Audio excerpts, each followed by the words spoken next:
जरा सोचिए, हम जिंदगी भर दौड़ते रहते हैं, कभी पैसे के पीछे, कभी घर बनाने के पीछे, कभी नाम और शोहरत के पीछे। पर क्या सच में यही है जीवन का मकसद? सवाल बड़ा है। असली मुक्ति क्या है?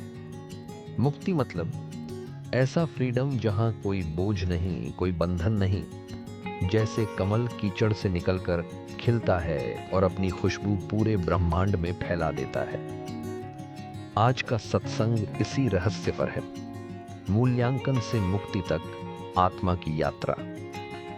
यह सफर आसान नहीं है, लेकिन बेहद खूबसूरत है। राजा अशोक से लेकर गुरु नानक तक और बुद्ध से लेकर संतों तक सबने यही सिखाया कि असली खुशी मिलती है छोड़ने में, पाने में नहीं। तो तैयार हो जाइए। आज हम डूबेंगे उस अनोखी यात्रा में जहां आत्मा अपने सारे बोझ उतारकर सीधे परमात्मा की गोद में जा मिलती है। क्योंकि जब तक तुम बंधे हो, तुम कैदी हो, और जब बंधन टूटा तो वही है असली फ्रीडम, वही है मुक्ति। आज का सत्संग मूल्यांकन से मुक्ति तक आत्मा की यात्रा पर है।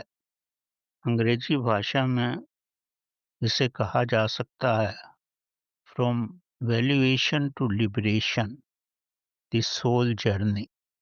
सबसे पहले तो हमें ये समझना चाहिए कि जो हम चाहते हैं मुक्ति, मुक्ति क्या है? मुक्ति से आप क्या एहसास करते हो? मुक्ति से आप क्या समझते हो? मुक्ति कोई धन से नहीं आती, वैभव से नहीं आती। मुक्ति का मतलब है आप पूर्ण रूप से स्वतंत्र हो जाओ। हम धन कमाते हैं और जीवन भर धन को ही संभालते रहते हैं, और मरने के बाद भी सांप की योनि में आकर ही धन को संभालते हैं। घर बनाते हैं तो जीवन भर घर ही संभालते रहते हैं। मुक्ति का तो हमको आभास ही नहीं है। व्यक्ति समझता है वो धन कमा लेता है, वो समझता है धन से मेरी यात्रा हो जाएगी या मैं प्रसन्नता से रह पाऊंगा। ये सब क्षण भंगुरी खुशी आपको दे सकते हैं। मुक्ति का मकसद है आप स्वतंत्र हों पूर्ण रूप से, कहीं से भी आप अटैच ना हो। सब कुछ पृथ्वी से ही आता है। कमल भी कीचड़ से ही निकलता है। वो जब कमल खिल जाता है तो आप आभास भी नहीं कर सकते कि इसकी उत्पत्ति कीचड़ से हुई है। इसी तरह हम सब की भी उत्पत्ति काम से ही हुई है। हमारी यात्रा काम से राम तक जाने की है। राम मतलब मोक्ष तक।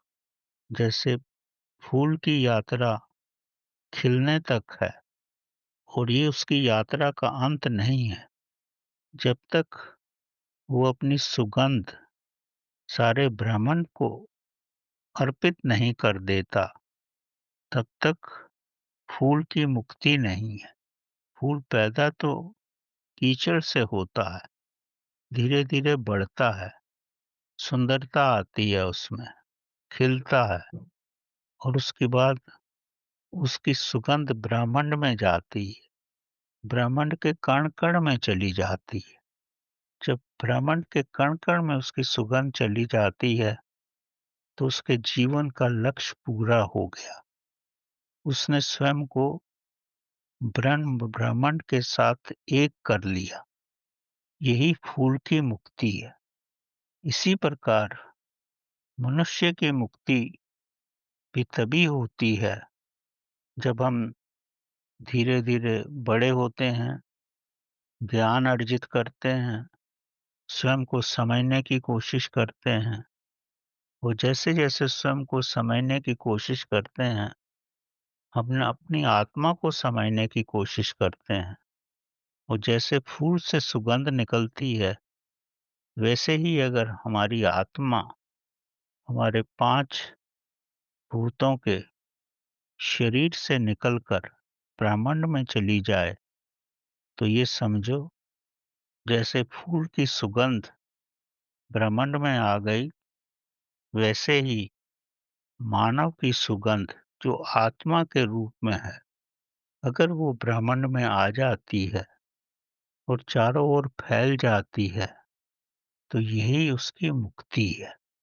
अन्यथा अगर वो शरीर में ही रहती है, अपने धन धान्य के साथ रहती है, अपना मूल्यांकन करती रहती है, अपने मूल्यों को ही संभाल के रखती है, तो उसकी कोई मुक्ति नहीं है। आत्मा की यात्रा चेतना की यात्रा है, ब्रह्मांड में मिलने की यात्रा है। अगर ब्रह्मांड में जीवन में ना मिल सके तो ये समझो कि फूल जो कीचड़ से निकला है, खिलने से पहले ही कीचड़ में ही चला गया। और हम सब की अवस्था वैसी ही है।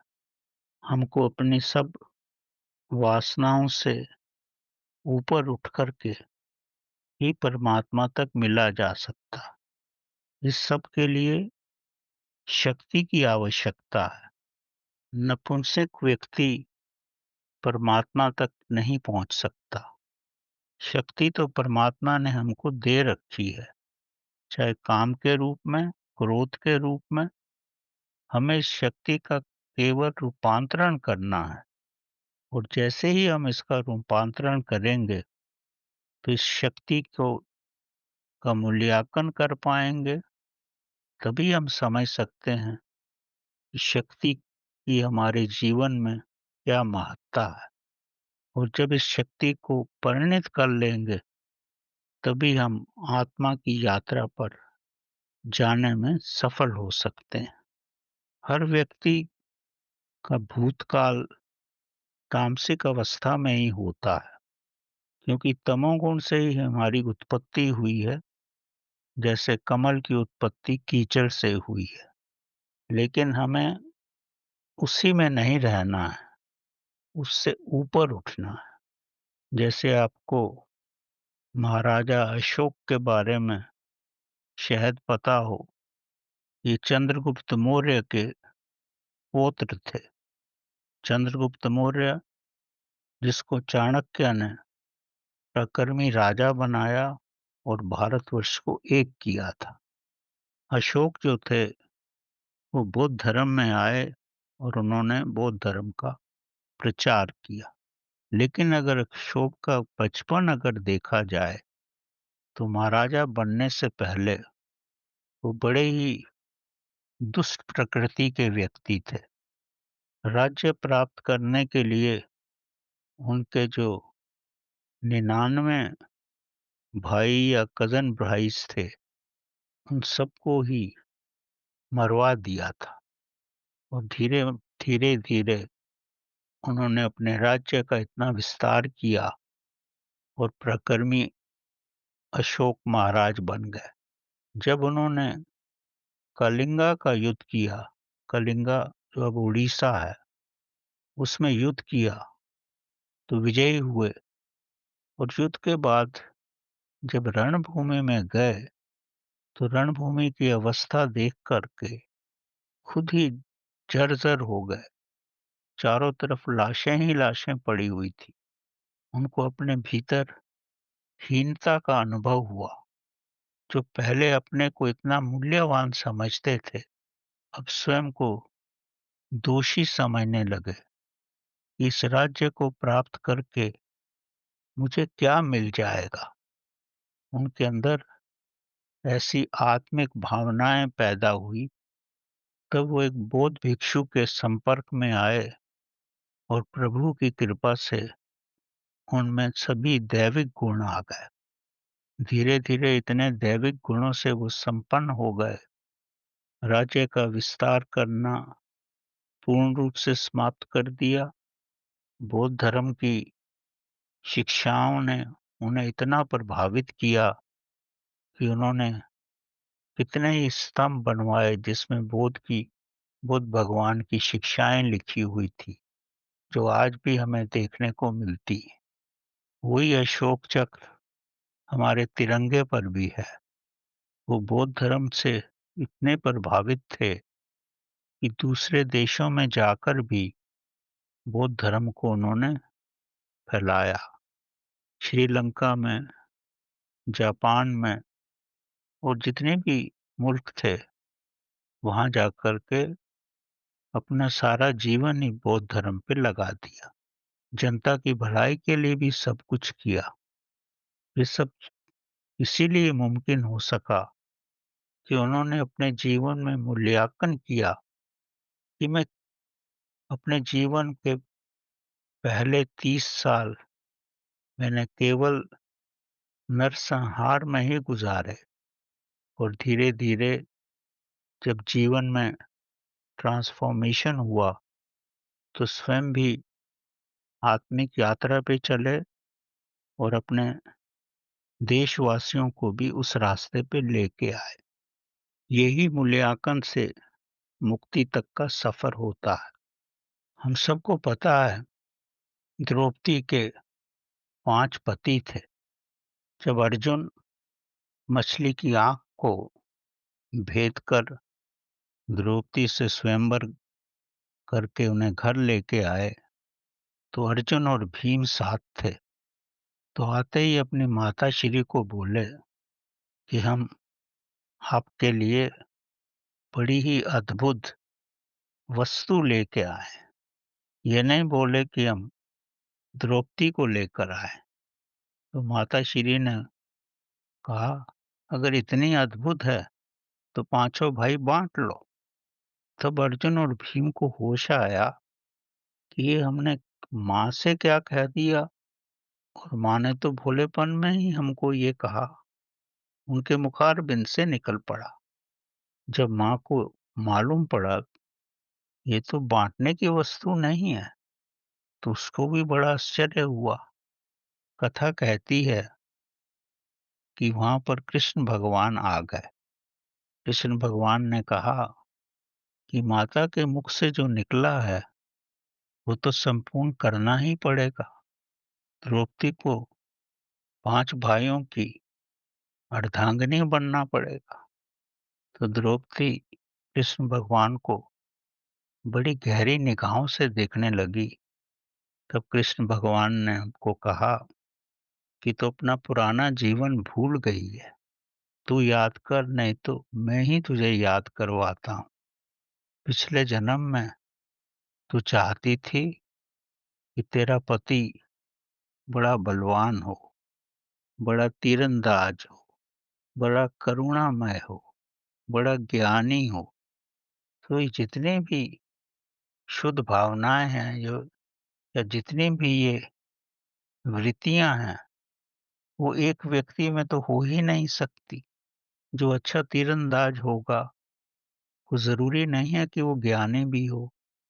जो बड़ा शक्तिशाली होगा वो उसमें जरूरी नहीं है कि उतनी बुद्धिमत्ता हो।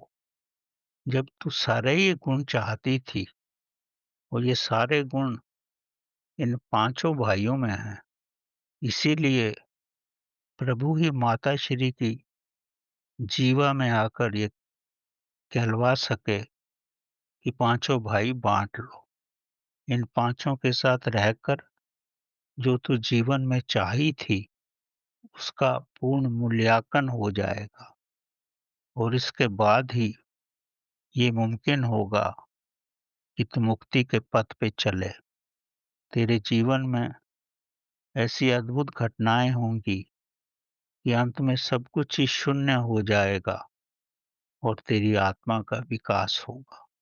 मूल्यांकन से मुक्ति की तरफ, ये शून्य की तरफ जाना ही जीवन का लक्षण है। प्रभु खुद ही ऐसे रास्ते बना देता है कि आपके पिछले जन्म की इच्छाएं भी पूर्ण हो जाएं और आप मुक्ति के मार्ग पर भी चल सकते। गुरुजी एक बहुत बड़े ज्ञानी हुए हैं, बहुत बड़े विचारक थे और अपने समय के महान संत थे। वो बड़े से बड़ा जीवन में कार्य करते थे, आश्रम बनाते थे, जो भी शिष्य उनके पास आए, उसको शिक्षित करते थे, बड़े से बड़ा आश्रम बनाते थे, सब सुविधाओं के साथ। और जब आश्रम पूर्ण रूप से बन जाता था, शिष्य उसमें आ जाते थे, और जिस दिन आश्रम का इनॉग्रेशन होता था, उससे 2 दिन पहले ही आश्रम छोड़ के चले जाते थे। सब संचारित करते थे कि कौन उसको संभालेगा, और स्वयं वहां से लुप्त हो जाते थे।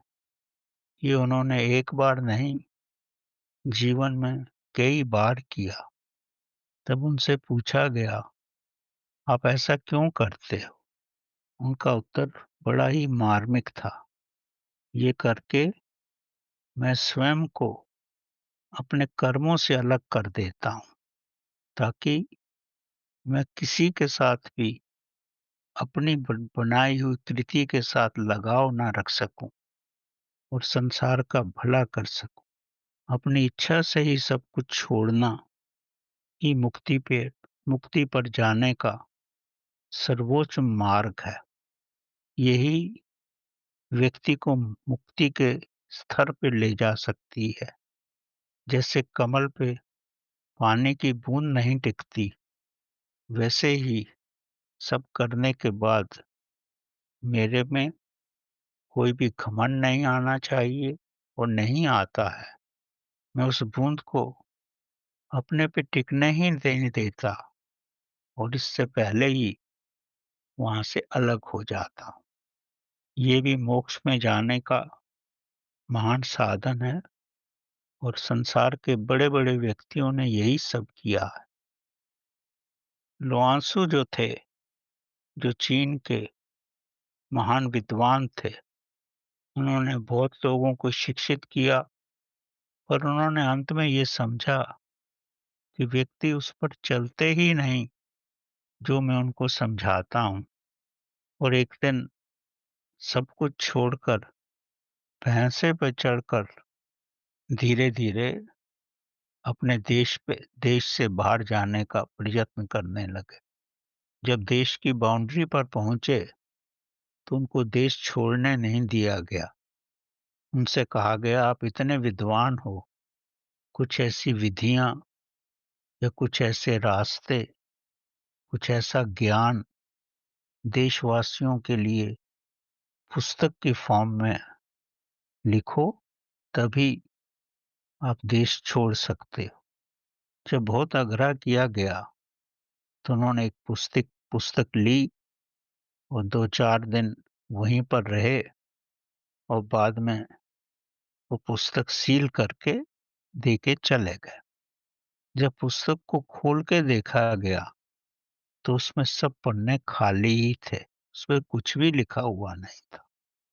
तो बाद में विद्वानों ने यही समझा कि उनका ज्ञान यही था कि जीवन में शून्य हो जाओ।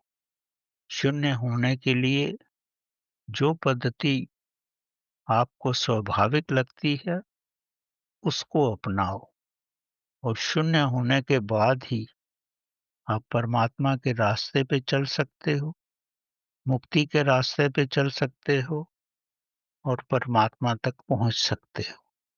उनका ये कहना था, घड़ा जितना बड़ा होता है, उसको खरीदने में हम उतना ही पैसा देते हैं। मतलब घड़े में तो शून्य होता है, उसमें तो कुछ भी नहीं होता, तो हम शून्यता का ही पैसा देते हैं। तो जीवन में शून्यता को बढ़ाओगे, तो आपके सब गुण ही बढ़ जाएं। दूसरा उनका ये कहना था कि घर में आप चार दीवारी का पैसा नहीं देते। घर के अंदर जितनी शून्यता होती है, अक्सर कि घर जितना बड़ा होता है, जितना वो स्थान ऑक्युपाई करता है, जितनी उसमें शून्यता होती है, उसके अनुसार ही उसका मूल्य बढ़ता है। तो मूल्यांकन जो है, शून्यता से ही होता है, और शून्यता ही मुक्ति है, और मुक्ति ही परमात्मा की तरफ चलने का मार्ग है। महावीर और गौतम ने भी यही मार्ग अपनाया, और घर को छोड़ के चले गए और शून्यता में ही रहे और अंत में मुक्ति पाई और परमात्मा तक पहुंचे। एक बार नारद और भगवान ब्रह्मांड में भ्रमण कर रहे थे, तो नारद ने भगवान से कहा कि आप कुछ लोगों को बहुत कष्ट देते हो और कुछ को धन धान्य ही देते रहते हो। प्रभु मुस्कुराए और कुछ नहीं बोले। जब नारद के साथ वे भूमंडल में आए, तो एक व्यापारी के घर गए। व्यापारी ने इनकी तरफ कोई ध्यान ही नहीं दिया, इनको पूछा भी नहीं ठीक से, पर वहां से वापस चलते हुए व्यापारी को आशीर्वाद दिया कि तेरे पास खूब धन धान्य हो जाए, और वहां से चले गए। उसके बाद एक बुजुर्ग महिला के पास गए, जिसके पास एक ही गाय थी। उसने बड़े प्यार से इनको भोजन करवाया, इनकी आवभगत की जितनी उसकी सामर्थ्य थी। पर वहां से चलते हुए भगवान ने कोई आशीर्वाद नहीं दिया और नारद को बोले कि इसकी गाय बहुत शीघ्र ही मर जाएगी। तब नारद ने पूछा कि प्रभु, आपकी दृष्टि को समझना नामुमकिन है। तब प्रभु बोले, उस मृत व्यक्ति को मैंने धन धान्य इसलिए दिया कि वो इस संसार में ही जुटा रहे, ताकि उसको मुक्ति मिले ही नहीं। और इस महिला को अपनी गाय से बहुत प्यार था, और महिला का अंत समय भी आने वाला है, तो इसलिए मैंने यही चाहा कि इसकी गाय मर जाए, ताकि इसका लगाव समाप्त हो जाए। जब लगाव समाप्त हो जाएगा, जब किसी के साथ आसक्ति नहीं रहेगी, तब प्रभु के साथ ये आसक्ति हो जाएगी, तब प्रभु के साथ ही अटैचमेंट हो जाएगा। जब ये अवस्था आ जाएगी, तो बड़े ही सरलता से मुक्त हो जाएगी और प्रभु में एक हो जाएगी। जिसको प्रभु अपनी तरफ ले जाना चाहता है, उसको थोड़ी समस्याएं देता है, ताकि वो मुक्त हो जाए, अपना महामूल्यांकन ना करे। और जिनको प्रभु इस संसार के दलदल में ही रखना चाहता है, तो उसको खूब धन धान्य देता है, ताकि वो जन्म लेता रहे और फिर संसार छोड़ता रहे। तो ये प्रभु की अपनी ही लीला है, आत्मज्ञान की तरफ ले जाने के लिए। एक व्यक्ति अपनी सब संपत्ति लेकर के नाव में बैठकर एक द्वीप से दूसरे द्वीप जा रहे थे। बड़े प्रसन्न थे कि उस द्वीप में जाकर के रहेंगे और शांति से जीवन के बचे हुए जो भी वर्ष हैं गुजारेंगे। पर प्रभु उनको अपने साथ ही मिलाना चाहते थे। वो नाव में जा रहे थे समुन्दर में, बड़े आनंद में, अकेले ही थे, खूब संपत्ति थी उनके पास। उनको मालूम ही नहीं पड़ा कहाँ से एक दूसरी नाव आ गई सामने से, और बड़ी तेज गति से आ रही थी, और उसमें कोई भी बैठा हुआ नहीं था। लग रहा था तूफानों के बहाव से आ रही थी।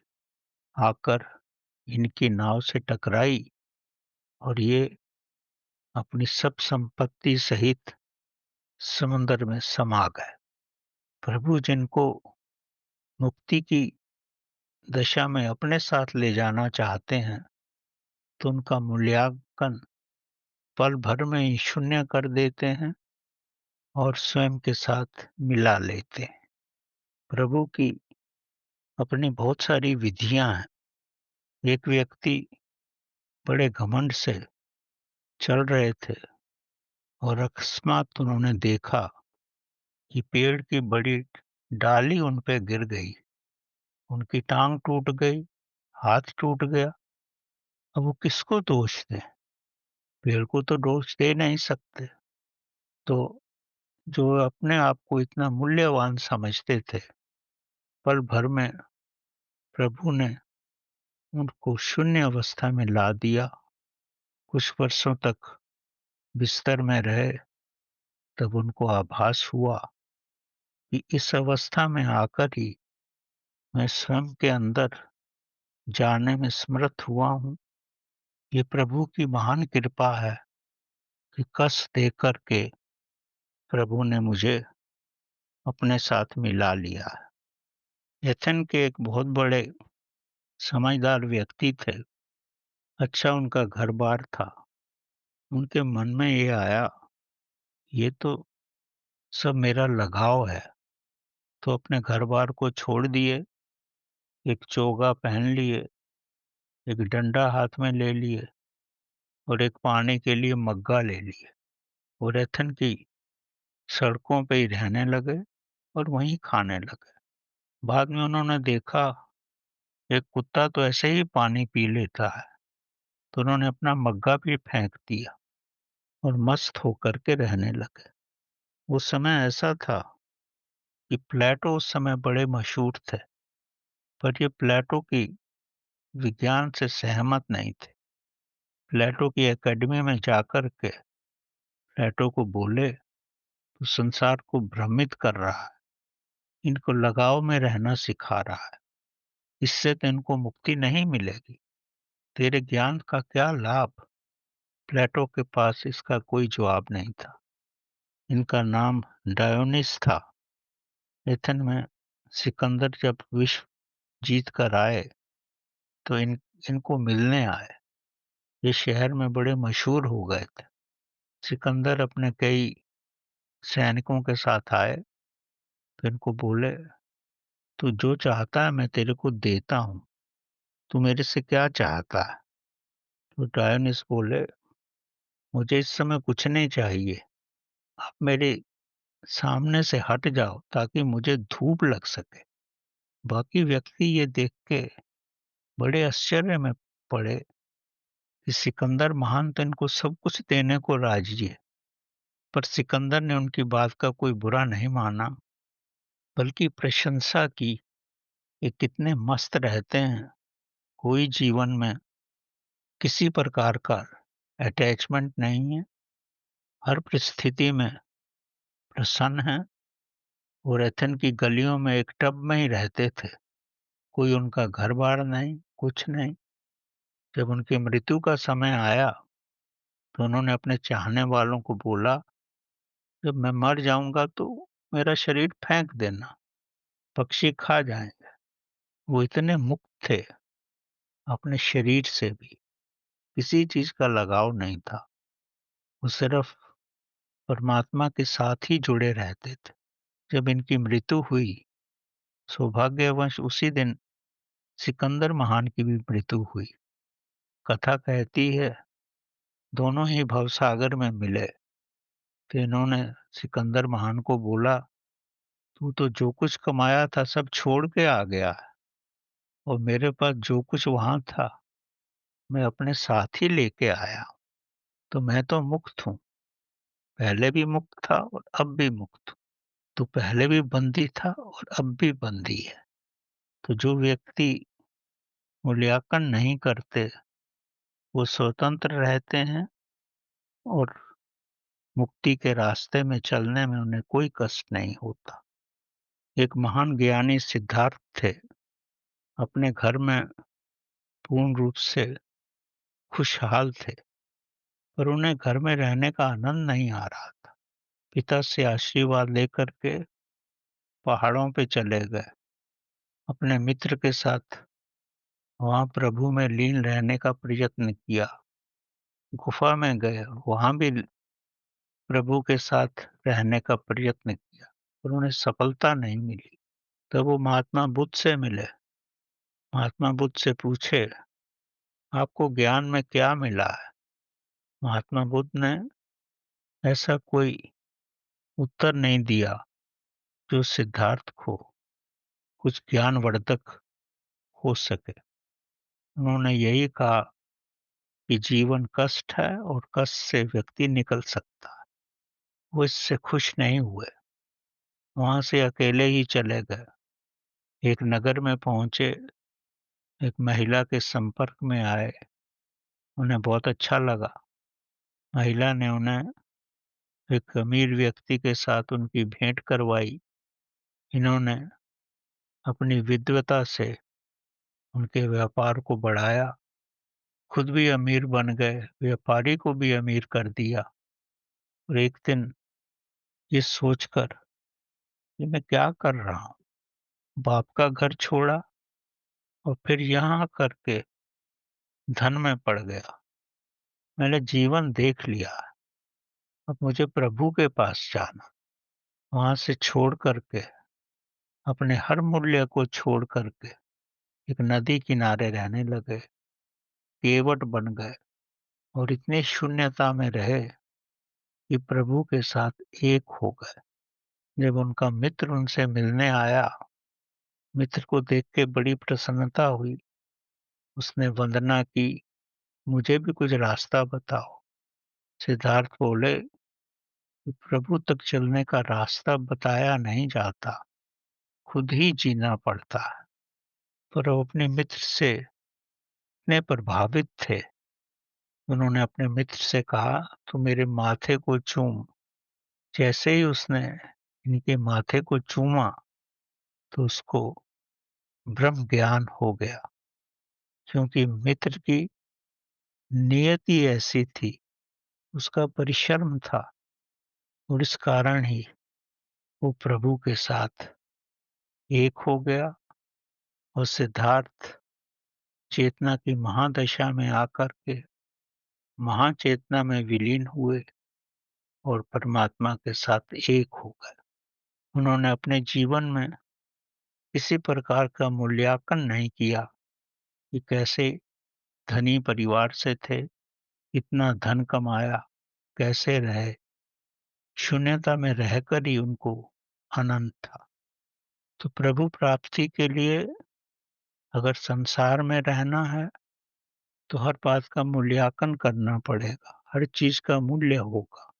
सब कुछ आपको बाहर ही मिलेगा, लेकिन प्रभु के साथ अगर रहना है, शून्यता में रहना है, तो साक्षी के साथ ही रहना पड़ेगा। साक्षी मतलब जो सब देखने वाला है, आप उसको नहीं देख सकते, वही सब देखता है, वही सब करता है। जब आपकी दृष्टि दृश्य पर भी रहती है और अंदर के साक्षी पर भी रहती है, तो आप किसी चीज का मूल्यांकन नहीं करते, केवल साक्षी के साथ ही रहते हो। और साक्षी के साथ रहने में आपको कोई धन धान्य की आवश्यकता नहीं होती, न ही आपको श्वासों की आवश्यकता होती है। श्वास तो आपके जन्म के साथ आते हैं। अगर जीते जी आप श्वासों से ऊपर हो जाएं, किसी चीज का मूल्यांकन ना करें, मूल्यांकन केवल उस परमात्मा का, मुक्त अवस्था का, और उस मार्ग पे चलना ही अगर आपका पूर्ण लक्ष्य है, तो ही आपकी चेतना आपके भौतिक शरीर को छोड़कर प्रकाश में होकर के प्रभु के साथ मिल सकती है और आप सारे ब्रह्मांड में भ्रमण कर सकते हैं। जैसे पुष्प की सुगंध चारों तरफ फैल जाती है, जब आपकी आत्मा भी चारों तरफ फैल जाएगी तो आप भी सुगंधित हो जाओगे, मुक्त हो जाओगे।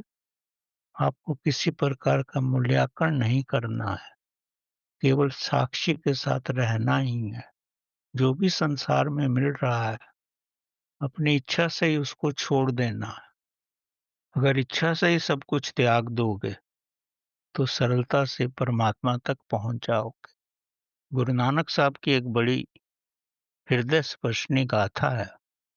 जब वो अपने सिंहासन के लिए दूसरे गुरु को चुन रहे थे, तो उन्होंने बहुत शिष्यों की परीक्षा ली। अंत में एक अंगद की परीक्षा ली, उसको बोला कि तुम शमशान में जाके रहो। वो चले गए शमशान में, रहे। 2 दिन के बाद गुरु नानक साहब वहां आए तो एक मृत शरीर पर सफेद चद्दर पड़ी थी। गुरु नानक साहब ने कहा, इस मुर्दे को खा ले तू। उसको तो भगवान पे, गुरु नानक साहब पे इतनी श्रद्धा थी, उसको शब्दों में आप व्याख्यान नहीं कर सकते। तो उसने एक ही बात पूछी कि मैं सर से खाऊं या पैर से खाऊं?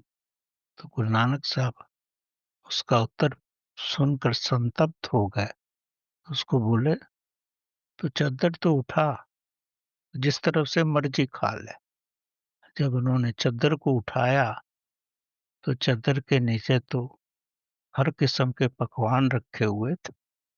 तो प्रभु जब परीक्षा भी लेते हैं तो आपको भ्रमित करते हैं, पर वो आपको हर तरह का धन धान्य देते हैं और उस अवस्था तक आपको पहुंचा देते हैं और स्वयं अपने सिंहासन से नीचे उतर जाते हैं और आपको वो महान सिंहासन भी दे देते हैं।